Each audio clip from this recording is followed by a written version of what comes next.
Good morning, Pilipinas! Nandito tayo ngayon sa Quirino Grandstand, Manila. So napakaganda ng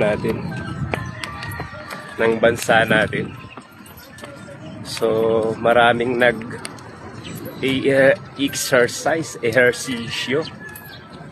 Dahil araw ng Huwebes, Holy Week, Holy Thursday. So mag-relax tayo, galaw-galaw sa mga katawan natin, sa lahat ng mga babad sa airport.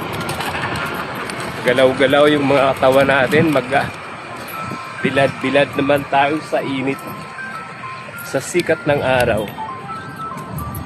So nandito tayo ngayon sa yung football ground.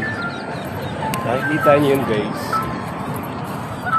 yung bandila ng ating bansa.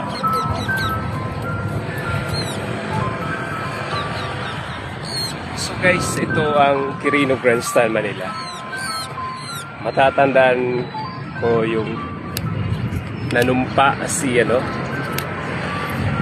dating Presidente Noynoy Aquino.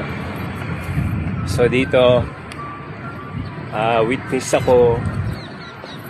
Dito ako nakatayo. So doon siya nanumpa si dating Pinoy Aquino, Benigno Aquino Jr. So yun, sarap dito, guys, mag-relax tayo dito.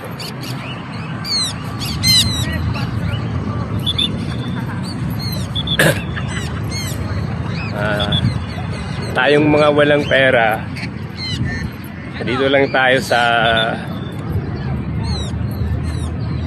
Manila. Hindi tayo lalayo kasi wala tayong pera, budget wala tayong budget na pang eroplano, pang bus.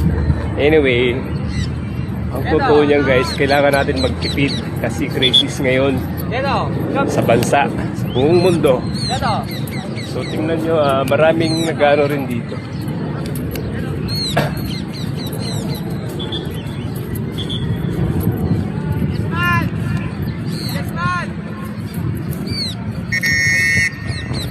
Maraming nagre-relax dito.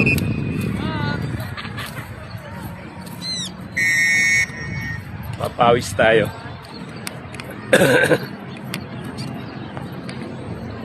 So relax natin yung mga sarili natin. Improve yung kalusugan natin. Ang iba ngayon ay karamihan na sa mga bakasyon talaga, sa mga probinsya. Pero hindi ganong katulad ng normal na walang crisis. Talaga ngayon dahil crisis sa buong mundo.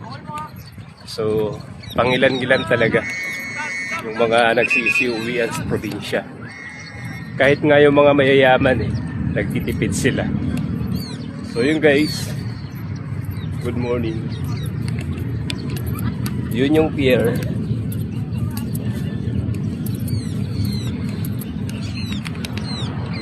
Yan lang, good morning.